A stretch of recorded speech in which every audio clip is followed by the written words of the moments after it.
Hi, my name is Karyn Dietz and I am the Straight Talk Therapist. So this video is all about blankets. This is an analogy that I use with, I would say, like the majority of my clients who are experiencing depression, anxiety, feeling really stuck. So I kind of equate things to blankets, and I challenge people pretty hard with this idea. So here's me challenging you guys. So the way that I look at things is that when we are feeling depressed or anxious, we are unhappy but comfortable enough. And a lot of times being comfortable enough prevents us from going on and doing things that are scary or hard and feeling actually better. So feeling depressed, feeling anxious, but kind of being stuck there is like being in a big, cold, long room wrapped in a smelly, scratchy wool blanket. So the blanket's keeping you warm enough, it's doing its job, but it's smelly and it's scratchy and it's not really very pleasant. But in order to get anything better, we would have to lose the blanket, feel more cold, and trudge all the way across this long, cold room, which would be really hard, really difficult. But on the way other side of the room, there's another blanket. It's a fleece blanket, it is brand new, it's soft as could be, and it smells like roses, and it's so great, and that's happiness. But it's so far away. And a lot of times we just go, this blanket's working, I'm gonna stay here. Because part of it is we have fears about the other blanket. What if I never actually get there? What if I get there and someone else comes and they snatch it away and I have to walk all the way back and go to my old smelly blanket again? I'll just be devastated. Why bother? So I challenge that a lot, because a lot of what we think is why things are gonna fail or why we feel depressed again and we don't keep trying.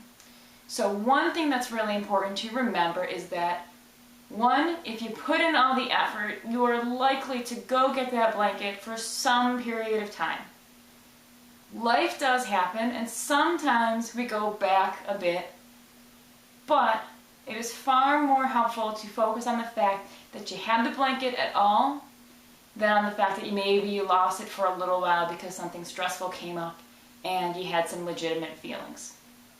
Because if you have it once, you can go get it back.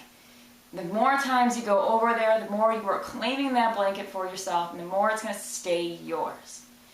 So we really want to look at, where am I right now? How pleasant is it really? And wouldn't it be worth it to put this effort in to go there and get that other blanket? Because the other thing is, people don't come and take the blanket away nearly as much as we think is going to happen. In reality, usually we get over there and the blanket sticks with us most of the time. We may find that, you know what, it's not so pretty. You know, up close the pattern's kind of funky, but I'm still much happier, much warmer, and more comfortable with this blanket. And sometimes it's going to fall off our shoulders and we got to pick it back up and keep ourselves warm, but it's so worth it. So I want you guys to ask yourself, where are you? What's your blanket look like? And what's on the other side of the room? What is it that you're really striving for? Is your blanket the, going back to work? Is it having better relationships? Is it having more hobbies, feeling better about yourself? And then really challenge yourself on, like, why am I not crossing that room right now? What's got me stuck? Figuring out what's got you stuck is kind of another video, but for right now, I want you to work on kind of seeing if there's not some motivation that can be built by challenging where you are and where you could be. So think about your blanket. Tell me a little bit about where you are, what you're stuck with, what your blanket feels like. Describe to me the blanket on the other side of the room. I would love to hear about it. And then stick around for more videos, more things to think about, coping skills, all of that good stuff. And I look forward to hearing from you all. Thank you.